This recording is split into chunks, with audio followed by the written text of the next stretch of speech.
Dobar dan. Molim vas da krenemo, molim vas da zauzmete mesta i da krenemo.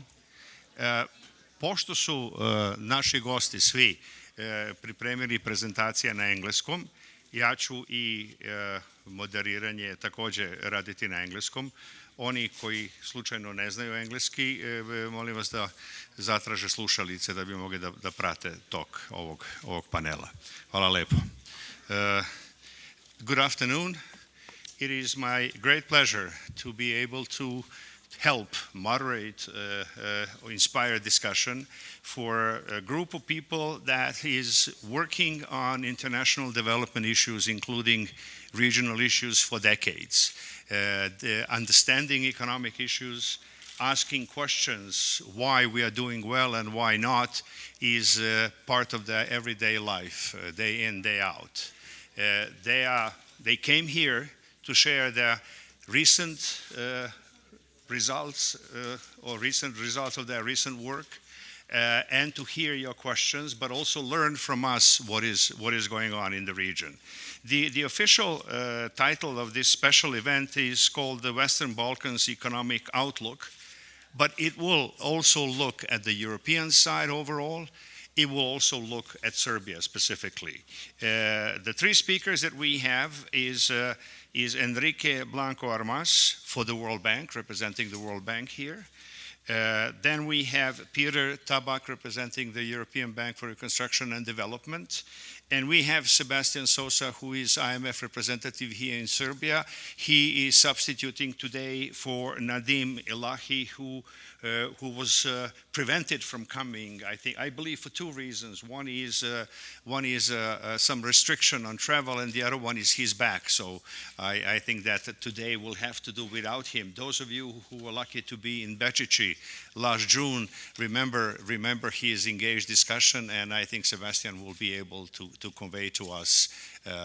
So with this brief introduction, leaving much of the substance for later questions, let me perhaps turn to Peter first. He's sitting next to me to give us the European Bank for Reconstruction and Development recent perspective on the transition process. What is new on your analytical front, and what are the messages for this audience and questions that may inspire a discussion?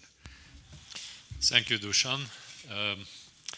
Let me start with shortly talking about our forecast, which unfortunately I have to say that given the recent developments, especially with the coronavirus, uncertainty of global growth due to the coronavirus, but also due to several structural factors, might be a little bit outdated because we have made our forecasts in November last year.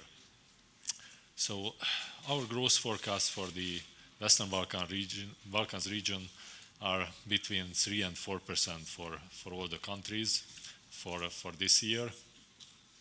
But as I mentioned, there are lots of uncertainties. One uncertainty is really the international environment, how the global growth will be affected by the coronavirus and the general cyclical slowdown of the Eurozone economy. So that might have a significant effect in the region because of the very significant export reliance on the Eurozone. But also there are some other factors like the EU enlargement process, which has also quite a few uncertainties and potential positive impact if the enlargement goes ahead faster than expected earlier. So we will see it in the second half of this year. Overall, so potentially there are more potential negative effects coming from the global environment, but there are quite a few positive effects as well. And these uncertainties make it even more important for Serbia and for the other Western Balkan countries to focus on those structural reforms, those institutional improvements, which can help increase and sustain growth and stabilize growth at a much higher level than now. So if we are looking back at the post-crisis growth performance of the Western Balkan countries, including Serbia, then we see that this growth was significantly weaker, or definitely weaker than in Central and Eastern Europe, which has started at a much higher income level. So Central and Eastern European countries, which are now already EU member states, they showed a much faster convergence than in the Western Balkans countries. And part of this growth difference can be most probably attributed to institutional factors. So EBRD is looking at these institutional developments, business environment improvements every year in the transition report, and we are looking at 6 so-called transition qualities. They are relatively simple to understand. It's the competitiveness of the economy. It's also the governance of the economy at different levels. Also the green economic commitment of the economies, inclusiveness of economic growth and the economic environment, how much women, youth, or disadvantaged group are included in the labor market, for example.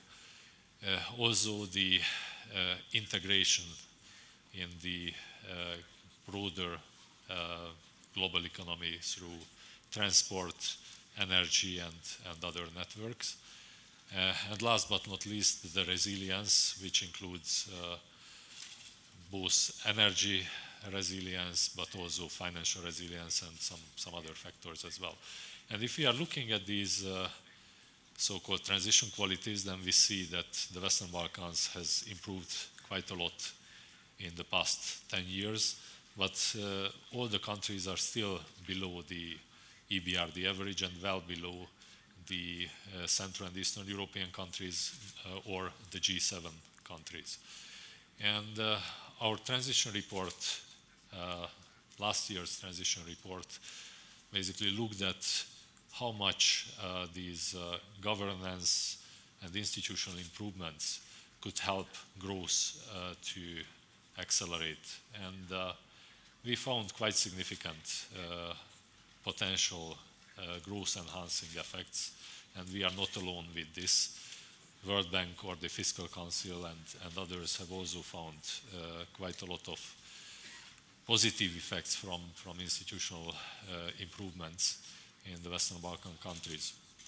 So, for example, in the case of Serbia, if Serbia can close the governance gap towards the G7 countries, just half of this governance gap, that can increase annual growth by 0.8%. And there might be some additional benefits if these institutional or governance improvements are also affecting the governance at, for example, the municipal level, and it is improving municipal services, and in that case they are also helping to keep people at home, reduce emigration, and also increase investments at both at the country level and at the local level as well. So I would probably stop here and give the floor to others, and then continue with later.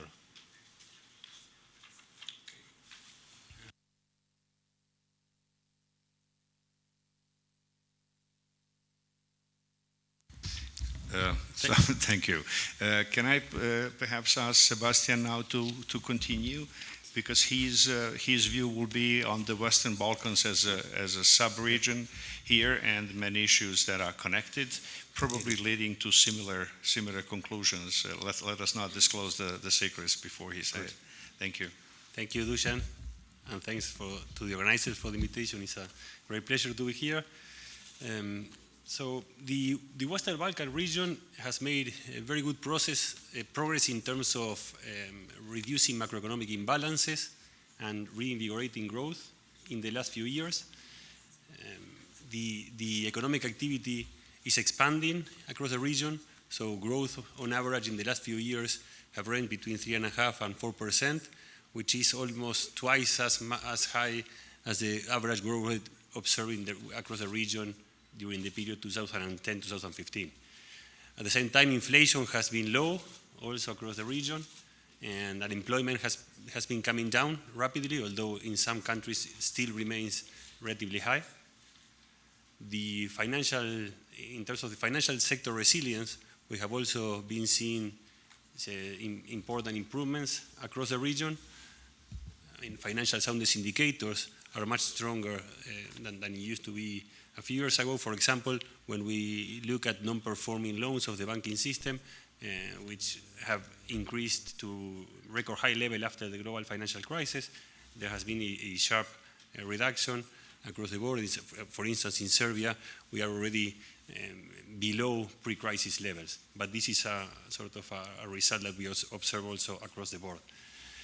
And finally, when you look at public finances, we can also say that in general there has been an improvement. Again, Serbia stands out as one of the best performers in the region in this front, with a sharp reduction in the fiscal deficit and public debt over the last few years. But having said that, in some countries in the region, public debt levels are still high. For example, in Albania and in Montenegro. So this is still constraining policy space somehow. When we look at the short-term outlook for the region, we think that is broadly positive. However, there are significant downside risks, mostly coming from the external front. Some risks have been highlighted already by Peter. So there are risks associated to weaker economic activity in the euro area or in the European Union in general. So far we have seen a weaker activity in terms of manufacturing and trade, but more recently we have also seen weaker investment and services sectors, which could spill over into economic activity in the Western Balkans as well, given the tight linkages of the region, both in terms of FDI, but also in terms of trade linkages with the European Union. And there's also, of course, the risks associated to the coronavirus outbreak, which is still very high to assess the potential impact on the global economy, but could certainly have an impact in economic activity in the region, in particular if European value chains end up being disrupted. So, as Peter mentioned in his presentation, so the Western Balkan region has seen an improvement in terms of income convergence vis-a-vis Western European income levels, although this convergence has been relatively slow and slower than that observed in new EU member countries in Central and Eastern Europe.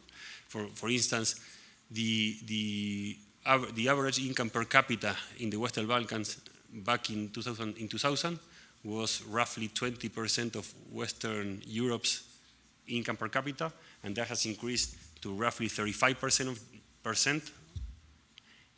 which is still below the relative income in per capita terms of those new members of the EU back at the time of accession. So there is a lot of to be done in terms of unlocking the growth potential of the region and making sure that the gap in terms of living standards can be closed more rapidly.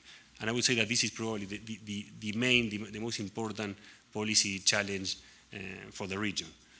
And this is especially the case if we take into account one of headwinds to medium-term growth that the region will certainly face, which come from demographic factors.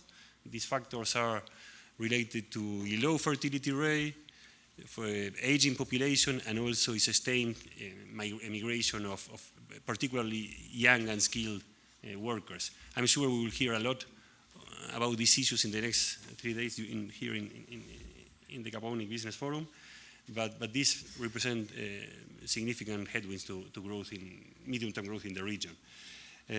So these headwinds coming from demographic actually are aggravating some skill shortages that some countries in the regions are already facing. When you talk to businesses across the region, many are already pointing to skill mismatches as one important constraint to increase investment and growth in the region.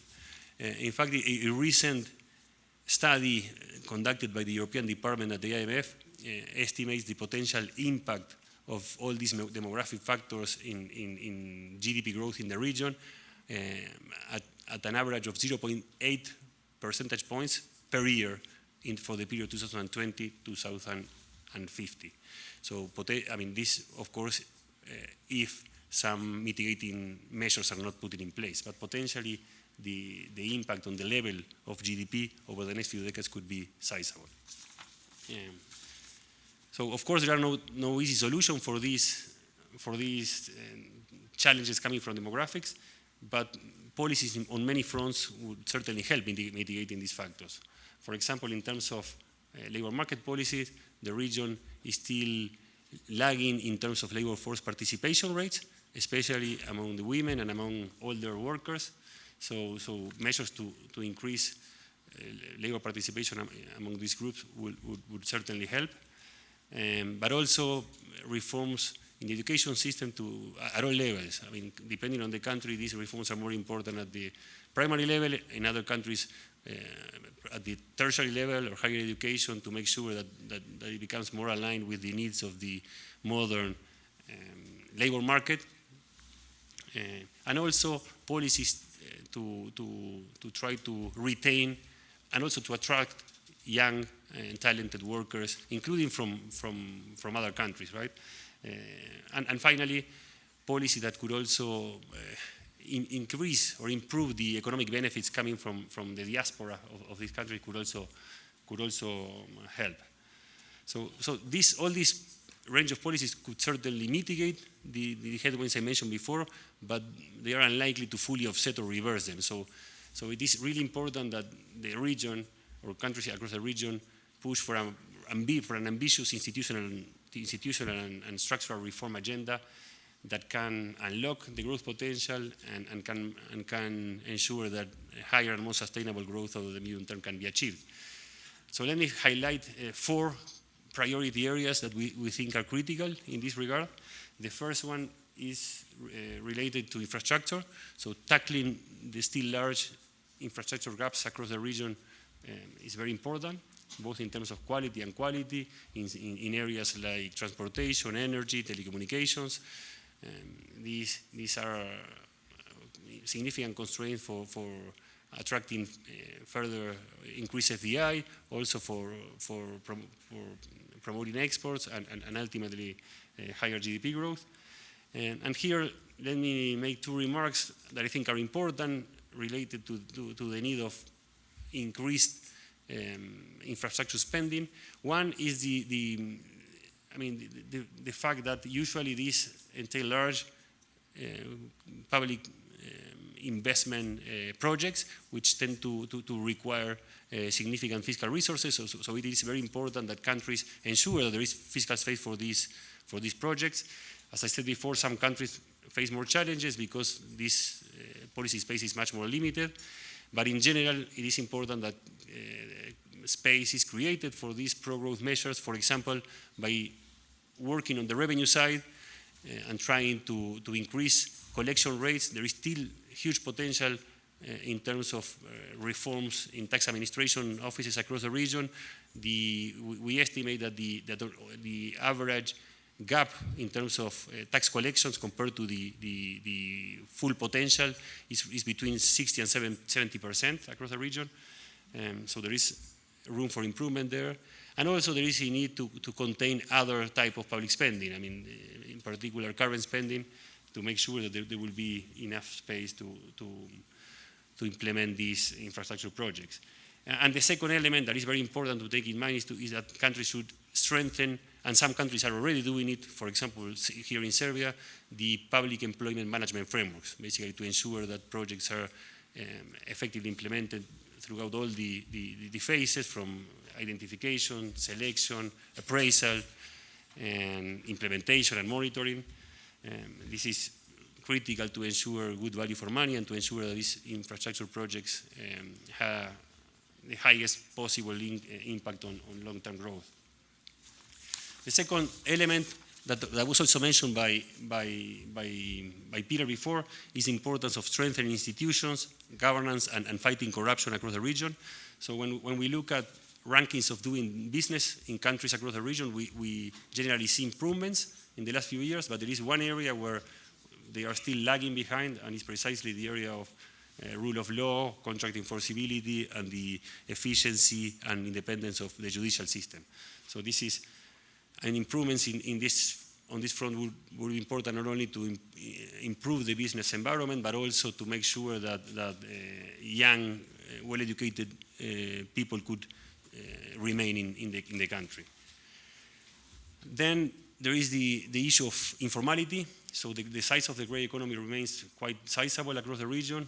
Of course, it varies from one country to another, but in general, there is a lot of room to further address this issue. So this relatively size of informality, of course, it's an obstacle for growth. It affects the business environment by creating unfair competition to formal businesses, but also limits fiscal space, because I mean, it is a drag on fiscal resources and the budget.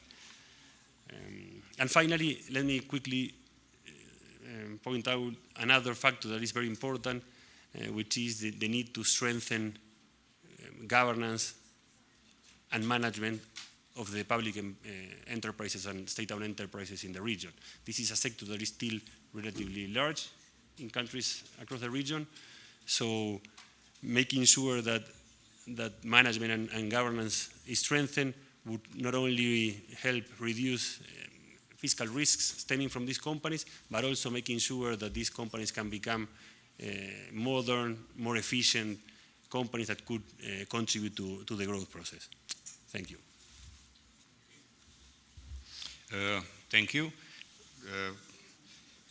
Nadim was also promising to give us some of the specific recommendations regarding the role of deepening the foreign trade issues, especially. But we can leave this for later.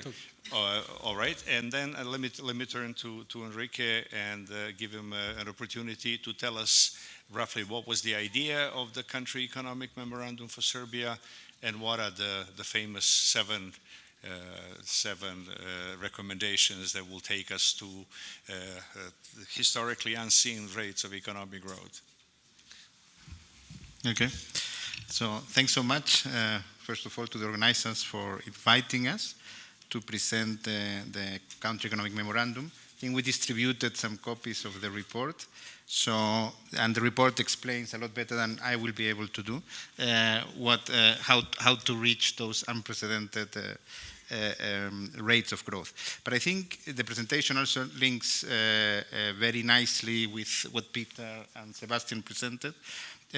First, because it's true that I think when we look at the past 10 years, there has been very limited growth acceleration throughout the region post the global financial crisis. Most parties were able to weather it relatively well, doing some difficult reforms, but growth hasn't really picked up. Yeah? And the limited growth we've seen has been supported by government consumption, credit growth, household credit growth, but we wonder to what extent that is sustainable. Yeah? And we haven't seen more or further growth pick up because there has been very limited progress in structural reforms. This is reflected in low and in some cases declining productivity in the Western Balkans. I mean, when you compare productivity levels in the Western Balkans to the EU, it's in many cases a third or a fifth firm level productivity. And in this country economic memorandum, we focus on what Serbia can do to actually address that, to improve productivity and to also increase investment levels. So the average growth in Serbia over the past 10 years was about 1% per year, 1 point something. GDP is still lower today than what it was in 1990, while many other countries in the region have doubled their economies. GDP is edging above potential, and that's why you see some external imbalances emerging each time that growth accelerates. So part of the agenda, if you like, is to increase that potential growth for Serbia. And the only way to do that is through structural reforms. Serbia did relatively well post-2014 in a number of areas. Macro stability, I mean, the deficits were declined significantly. There was also an effort to improve regulations, and that you can see in the doing business rankings that have improved significantly over the last 4 or 5 years. Flexibility in labor markets, there is quite a bit to show for it. Yeah? But what we argue in this report is that this is not enough. Yeah? Serbia is growing today at 3 to 4%, and we think that it could grow at 7%. And there are a number of areas where more progress is needed, and in the report we discuss, or we try to provide a magnitude of what reforms will have, what type of impact on growth. Let me be very clear also, we are not projecting growth of 7%, we are simulating the type of impact that different reforms would have on growth, which doesn't mean that tomorrow, next year, you'll be growing at 7%. What are some of those reforms? So the ones that would have the biggest impact. Increasing government effectiveness, or good governance, deepening financial sector, investments in human capital. In the time I have today, I won't be able to go into detail through all the reforms.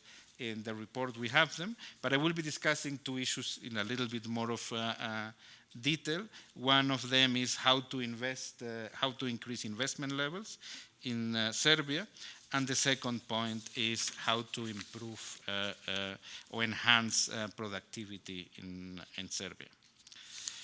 So investment levels today are about 21% of GDP, 21 point something, increasing from about 14-15% a few years ago. And we argue that Serbia needs to increase investment levels to 26% of GDP and maintain that level of investment over a long period of time to be able to accelerate and sustain growth. How to do that? One is by increasing public investment. I think as Sebastian was mentioning, using the fiscal space you have to increase investment rather than using it for recurrent spending, like increasing wages. But also improving public investment management systems, because you want to make sure that that increase in public investment generates the returns that you're seeking. The second way to increase investment, private investment in this case, is to address key regulatory constraints that are still pending. For example, making tax administration system more predictable and fair, you also mentioned that. Establishing a public register of parafiscal charges, including those at the municipal level. Updating labor legislation to accommodate some of the new jobs being created, such as part-time jobs, but also resolving the backlog of property issues. The third element of increasing investment in Serbia would be to improve access to finance. There are a number of reforms that we discussed, but 2 among them is the easing foreign exchange operations through a new simplified law, but also allowing for more private sector financing instruments such as leasing that has a significant potential to improve growth. Now I turn to productivity, how to enhance productivity in Serbia. Country have a number of policy levers, if you like, to increase productivity through increasing firm-level capabilities by improving skills or reducing administrative burdens. In this case, I will focus on one area or one policy lever for countries, which is improving productivity by allowing resources, meaning capital and labor, to move to more productive firms. How do you do that? You remove barriers to domestic competition and also opening markets to trade and investment. Exporting firms in Serbia are about double as productive of non-exporting firms. So policies that support exporting firms by itself will lead to higher productivity.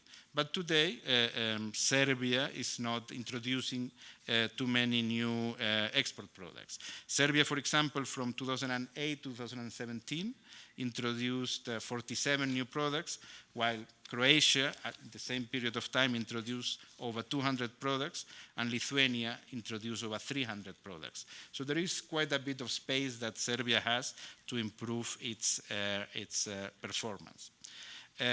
What can Serbia do to improve exports or its export performance? A number of reforms. First one is to continue to reduce tariffs that are already relatively low, streamlining border procedures such as the implementation of the national single window system or the digitalization of border queuing. It can also upgrade export supporting services in transport, warehousing, brokerage services, but also by facilitating market linkages between domestic exporters and global value chains, and enhancing the framework for export promotion and market intelligence. So this would allow, if you like, exports and investment to bring more competition to domestic markets. We also looked, and in the report we have a good discussion about product market regulations in Serbia. And we compared, there is a ranking called the Product Market Regulation Score, and Serbia has a much worse score than the EU average, and in fact it has one of the worst scores in Europe. There are a number of elements that contribute to that score that shows competition in domestic markets. And let me highlight here two elements that explain why Serbia has such a weak score.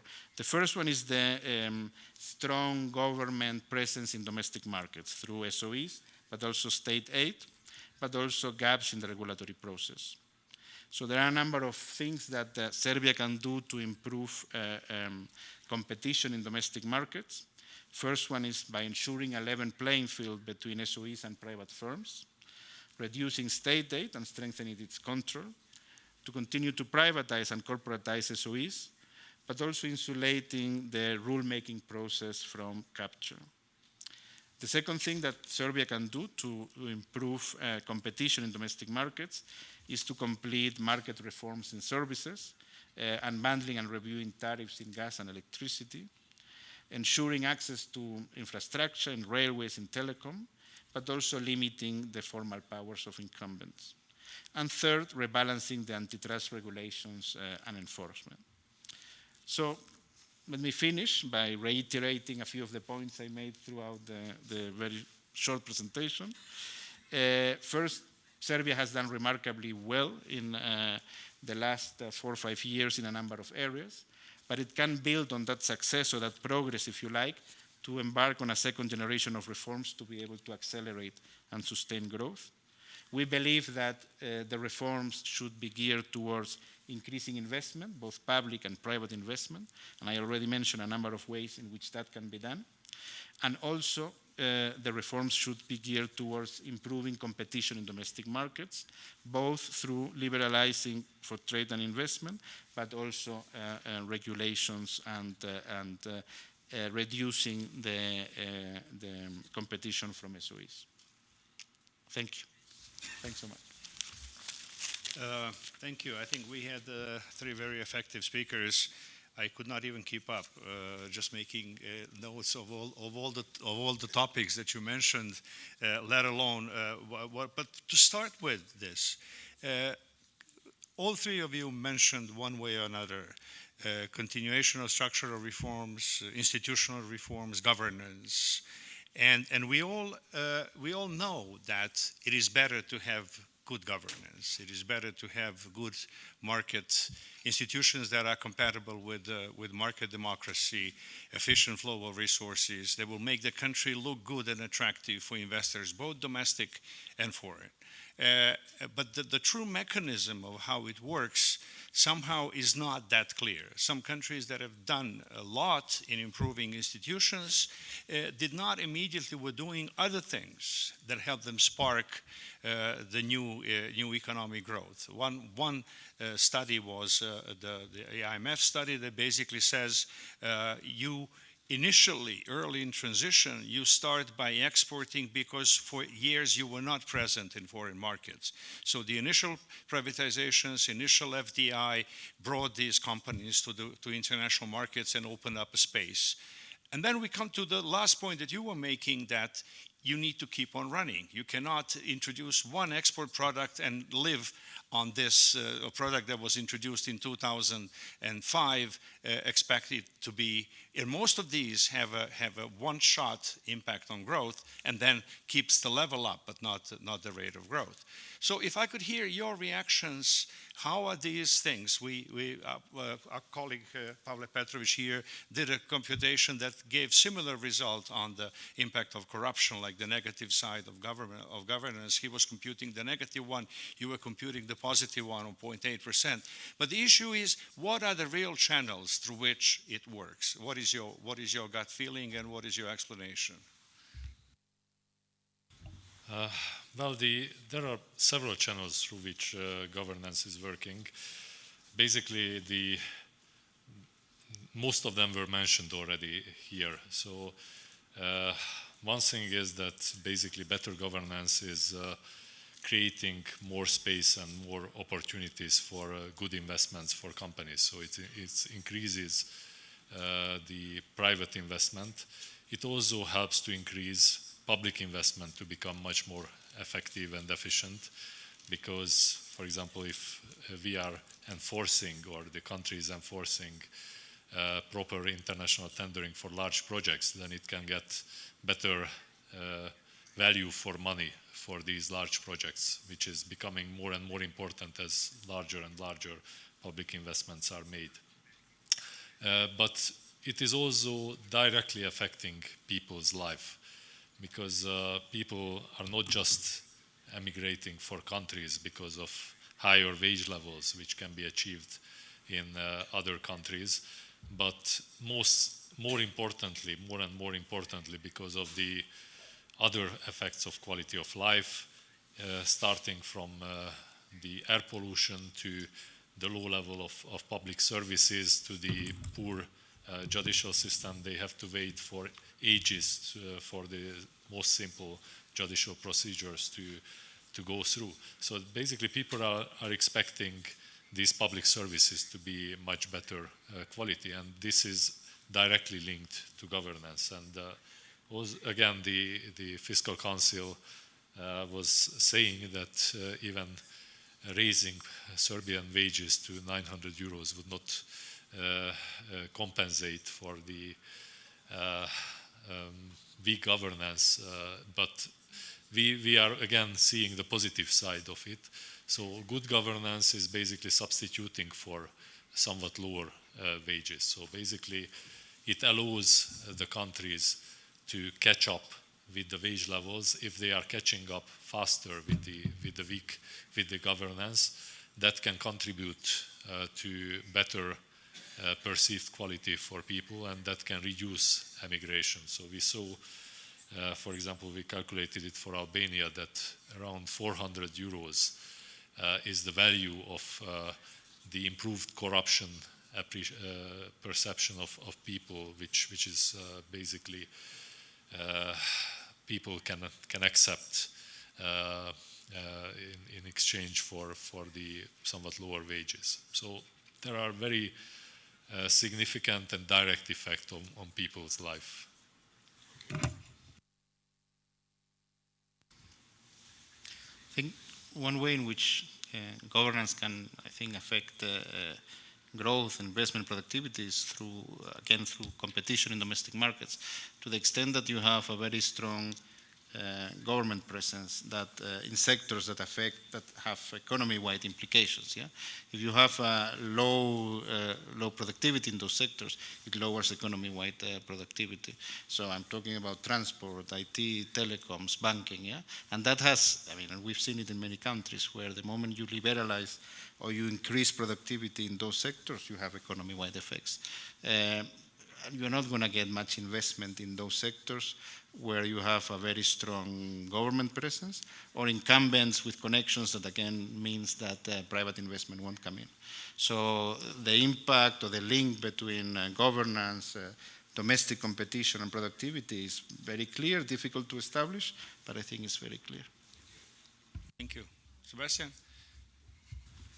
So just to add to some of these points, I fully agree that the factor mentioned by Peter related to the importance of this quality of institutions, governance in terms of preventing emigration, especially among the young and talented skilled workers is very important. A recent study conducted by the IMF has shown that this is, in addition or together with economic factors, is probably the key factor behind this. So definitely this is one channel.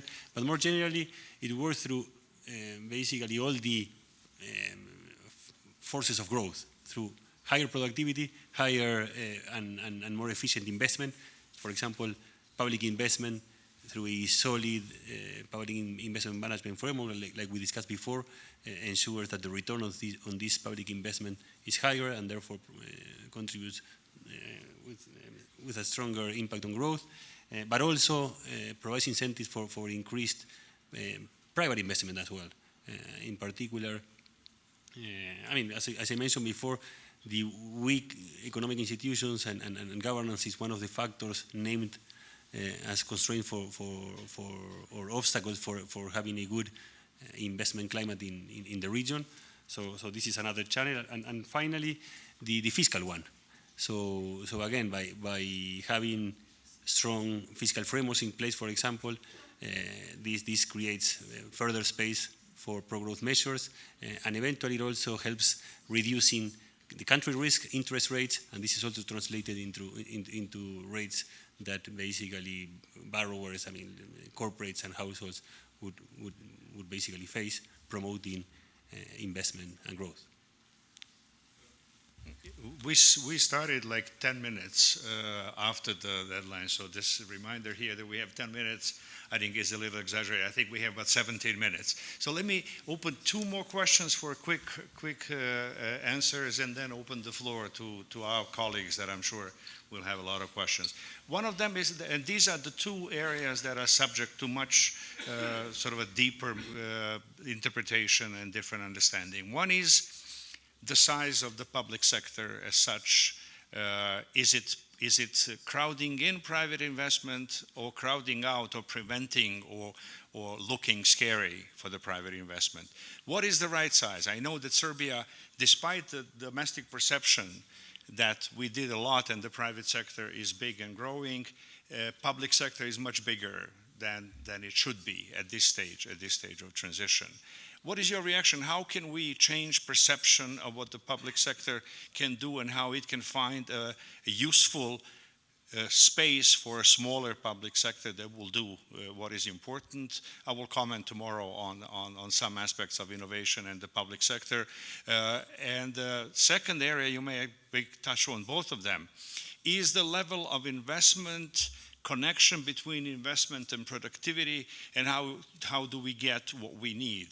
One thing is the level of investment. I think right now we do have a low level of investment, but just increasing the share of public and private sector investment in GDP may not give us what we want if we don't get the right mix of investment. We were mentioning investment that is capable of supporting competitive exports, that is capable of sustaining increases in productivity, that is capable of being something that will integrate across the region. The IMF report was basically saying, if you want to be competitive, you have to rely on synergies across the region that was former Yugoslavia plus, in order to be able to. You don't need to go and import parts from Europe or from Russia or from China. You can do a lot in the regional context. So what is your thinking about these two paradoxes? Is the public sector too big and government too big?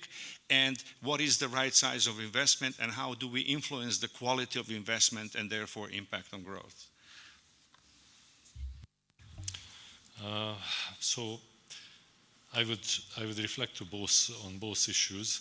First, with the state footprint. So definitely there has been a decline in the state footprint. So just recently, Komercijalna banka has been privatized in Serbia, which has been a very important step forward. But still, what we see is that Serbia's state-owned enterprise total assets to GDP is among the highest among the EBRD countries of operations. And it's not just about the size, but it's also about the efficiency of the state-owned sector. So the return on assets, return on equity has been among the lowest in the EBRD region. So these two together are definitely something to focus on in the future. And this is again linked with the governance, because what we see in general, both in the private sector and in the public sector, is that better governance is leading to better performance of the enterprises. So if the government, the state, can improve the governance of the state-owned enterprises, especially through basically accepting those principles which are widely accepted in the private sector in governance, basically having professional management, having a proper oversight of the professional management through the corporate boards, having a proper selection system for the state-owned enterprise managers, and focusing on the key performance indicators of the state-owned enterprises, then basically the state-owned enterprise sector will become less of a burden for the public budget, which is becoming less of an issue, but it also will become much more a contributor to potential growth as well, because large state-owned enterprises are also important for investment as well. So in order to provide a resilient energy supply, resilient and also green, sustainable energy supply for Serbia, state-owned electricity company has to invest much more than it is investing, as the Fiscal Council has proved in a recent paper. And also the quality of these investments have to improve. They have to be much more green, much more focusing on renewables. So this is very directly linked to governance, and we are working with the Ministry of Economy, Ministry of Finance under the IMF program now to establish a state ownership policy which will, in our hope, outline these principles which are leading to better governance of state-owned enterprises. And just shortly on the investment and productivity linkages. So as you mentioned, basically it's really not just about the level of investment, which is very important. So raising the investment level to at least 25-26% is very important. Central and Eastern European countries, again, with already much higher income levels, they are investing around this level, some of them even more. But it's also very important, the quality of investment. So in Serbia, foreign direct investment has increased significantly in recent years, reaching 7-8% of the GDP, which is a remarkable figure. But what should be also very much in the focus, up to now, the government policy supporting foreign direct investment was more focusing on employment, so raising employment, which is very important. But now, as unemployment has gone down quite significantly, it is more and more important to focus on the quality of the foreign direct investment, how much new skills and new, how innovative, how skilled labor focused are these investments, because that is what is raising the productivity of Serbia later on. And also it is contributing to the sustainability of the employment which was created, because unskilled labor can be found anywhere. So basically whenever wages start to increase, then investments based on unskilled labor can move towards even lower wage countries. But the more skill is involved in these investments, the more sustainable it will become. So that's what should be the focus in the future very much. You also avoid the middle income trap in those sectors, yes. Thank you. Please. So, if you allow, I'll try to answer, provide some inputs for the first question only, on the size of the public sector. And so I'm not sure that there is a norm about what the size of the public sector should be. Yeah? In some countries, public sector of 40% of GDP makes perfect sense. In some other countries, it's maybe 20%. So I think rather than, what's the right size, or is it too large or too small, I think it's more important to look at the efficiency of that spending. What are you getting out of it? Yeah. How are you taxing, and what are your taxes? What type of disincentives they provide? But also that we go back to some core economics and try to explain why we are using some of that spending. It's because you have externalities, so because it's the public sector provides it a lot better.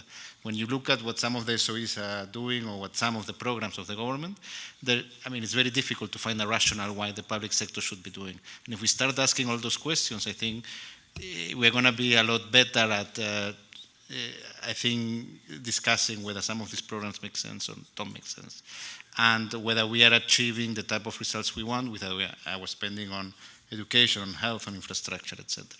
So rather than focusing on the level, I think it's a lot more important to focus on efficiency, but also on asking whether the public sector should be doing a lot of what it's doing, and the answer in many cases is going to be no. Yeah. Thanks. Yes, and I fully agree with what Enrique just said about the importance of the efficiency of the public sector more than the size per se, although there is also scope for some further reduction of the footprint of the state, as Peter mentioned. One example is in the petrochemical sector. The authorities in Serbia, for example, trying to in the process of privatizing one of the petrochemical companies, but also there are other smaller state-owned enterprises that for which there is no clear rationale for state ownership. So this is an important point.